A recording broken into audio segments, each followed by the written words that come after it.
जय माँ काली। स्वागत है आप सभी का एक नए वीडियो में। जब किसी भी व्यक्ति की आध्यात्मिक जागृति होती है, जिसे हम गलती से स्पिरिचुअल अवेकनिंग कहते हैं, पर स्पिरिचुअल अवेकनिंग, स्पिरिचुअल वर्ड जो है वो हमारे आध्यात्मिक जगत का नहीं है।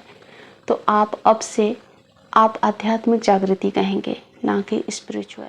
तो इंसान की जब आध्यात्मिक जागृति होती है तो उसके जीवन में क्या कुछ बदलता है, चलिए इस वीडियो के माध्यम से समझते हैं। सबसे पहले तो आप अपनी जो वास्तविक व्यक्तित्व है उसको धीरे धीरे खोने लगेंगे।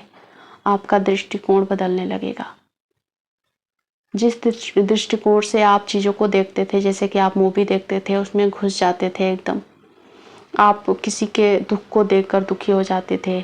आप किसी को सुख को देखकर मतलब अच्छा महसूस करते थे या फिर जलन महसूस करते थे। लेकिन अब आपके अंदर शून्यता आ गई है। आपको सब कुछ नाटक लग रहा है, सब कुछ एक ड्रामा लग रहा है। तो भी आप समझें कि आप आध्यात्मिक जागृति के फर्स्ट स्टेज पर पहुंच चुके हैं। कई बार कुछ लोग ऐसे भी होते हैं जिन्होंने कोई मंत्र जाप नहीं किया, अध्यात्म से नहीं जुड़े हैं, नास्तिक टाइप के व्यक्ति हैं, फिर भी वो इस बात को अनुभव कर पाते हैं, यानी कि उनकी अवेकनिंग हुई है, उनकी जागृति हुई है। तो वो उनके पिछले जन्म के कर्म धर्म का प्रभाव होता है। और कई बार ऐसे व्यक्ति होते हैं जो बहुत सारे मंत्र जाप करते, साधनाएं करते, पर उनको कोई लाभ नहीं होता। तो वो उनके प्रारब्ध का प्रभाव होता है। जैसे ही आपके बुरे प्रारब्ध का प्रभाव समाप्त होगा, आपको भी अनुभव होगा।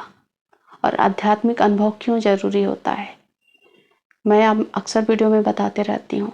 आध्यात्मिक अनुभव हमारे ईश्वर का एक संदेश होता है, उनका स्पर्श होता है, उनके बात करने का तरीका होता है। तो इसलिए हर साधक को ये जरूरी भी होता है। और हर साधक जो आध्यात्मिक मार्ग में जुड़ा है उसको इस अनुभव को, इस जितने भी सूक्ष्म अनुभव हैं, रहस्यमय अनुभव हैं, उनको पा लेना ही मतलब इस जन्म का लक्ष्य होना चाहिए। आपको अनुभव आने ही चाहिए। दूसरे पड़ाव पर आते ही आपकी जो आत्म जागरूकता है वो बढ़ जाती है। आपको क्या खाना है, आपको कैसे रहना है, कैसे चलना है, कैसे उठना है, बैठना है, कितनी बातें करनी है, ये सब कुछ आपको मतलब समय समय पर आप अपने आप को कंट्रोल करते रहेंगे। जैसे कि आप पहले बहुत बातूनी हुआ करते थे, अब जैसे ही आप आत्म जागृति के दूसरे स्टेज पर पहुंचे हैं, अब आपको लगता है कि आपको ये सारी बातें नहीं करनी चाहिए, जो फालतू की बातें हैं, बकवास हैं, जिसको हंसी मजाक कहते हैं लोग, जिसको गप्पे मारना कहते हैं, टाइम पास करना कहते हैं, वो सब कुछ आपको व्यर्थ लगने लगेगा। आपके जो शब्द होंगे बहुत ही तौल कर निकलेंगे।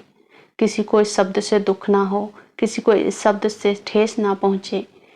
तो ये सारी जो चीज़ें होती हैं वो आत्म जागृति में आती हैं। आपको क्या खाना है, क्या नहीं खाना है, कितना खाना है। जब साधक तीसरे पड़ाव पर पहुंचता है तो वहाँ पर उसे अपनी ऊर्जा का आभास होता है। अपनी ऊर्जा को कैसे बचाना है, अपनी ऊर्जा के बारे में जानना, यानी कि अपनी ऑरा, अपने आसपास रहने वाली ऊर्जाओं को महसूस कर पाना। किसी व्यक्ति से बात कर रहे हैं, किसी स्थान पर गए, वहाँ की ऊर्जा को महसूस कर लेना। इवन आप फ़ोन पर किसी से बात करेंगे तो भी आपको ऊर्जा उसकी महसूस होने लगती है कि उस व्यक्ति की क्या ऊर्जा है। तो ये सारी चीज़ें आप महसूस करने लग जाओगे। यहाँ पर आपको अपने ऊर्जा संरक्षण की भी ज़रूरत होती है। आपके ऑरा में कोई नकारात्मक शक्ति प्रवेश ना करे, इसका भी आपको ध्यान रखना होता है। क्योंकि जो आपका ऑरा है वो स्ट्रॉन्ग हुआ, ऑरा का विकास हुआ, ऑरा का फैलाव जब ज़्यादा होता है तो थोड़ी सी जो शक्तियाँ होती हैं, नकारात्मक शक्तियाँ होती हैं, उनको परेशानी होती है, फिर वो आपको नुकसान पहुँचाने की कोशिश करें। अब बात करेंगे चौथे पड़ाव की। जब आप चौथे पड़ाव पर पहुँचते हैं तो आपका जो व्यक्तिगत संबंध है, रिश्ते नाते हैं, उसमें से बहुत सारे लोग आपसे दूर चले जाएंगे। या तो वो स्वयं से जाएंगे या फिर आप ही कुछ ऐसा कह दोगे कि वो चले जाएंगे। आपके बहुत ही कम रिश्ते नाते बचेंगे, 1 से 2 ऐसे ही रिश्ते आपको बचेंगे।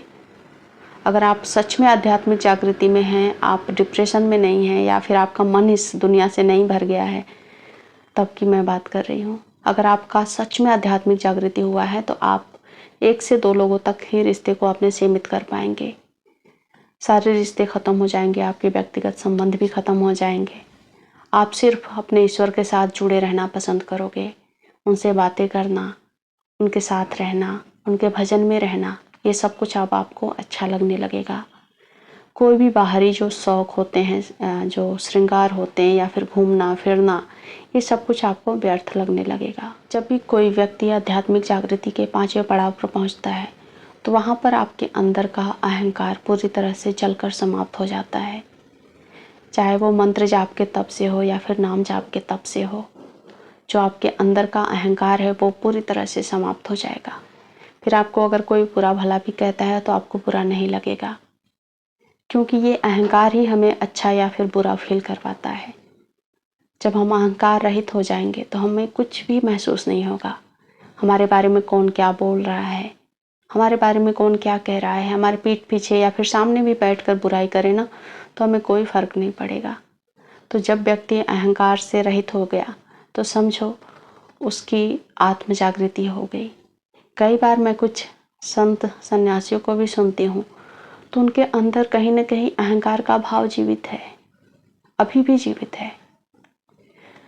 मैं नाम तो नहीं लूँगी, पर मैंने ऐसे बहुत सारे बड़े बड़े सन्यासियों को देखा है जो बड़ी बड़ी बातें करते हैं, पर थोड़ा सा साधक, थोड़ा सा कोई व्यक्ति उनके सामने कुछ ऐसा प्रश्न कर दे जो कि उनको ऐसा लगता है कि ये शायद मुझे देवता से थोड़ा सा मनुष्य बना देगा, तो वहाँ पर उनका अहंकार छलक उठता है। तो वो कैसे ये मान सकते हैं, या फिर हम कैसे मान सकते हैं कि उनका अहंकार पूरी तरह से जलकर भस्म हो चुका है। और जब तक इंसान के अंदर अहंकार जिंदा है तब तक वो पूर्ण रूप से, उसकी जो आध्यात्मिक जागृति है वो नहीं हुई है। वो कहीं ना कहीं अभी भी इस संसार में फंसा है, इस मोह माया में फंसा है, उसकी जागृति अधूरी है। तो ये थे कुछ आध्यात्मिक जागृति के लक्षण। आप भी अपने अंदर झांक कर देखिए आपकी जागृति कहाँ तक पहुँची है। आप भी उसको ऊंचाई तक ले जाने की कोशिश करें।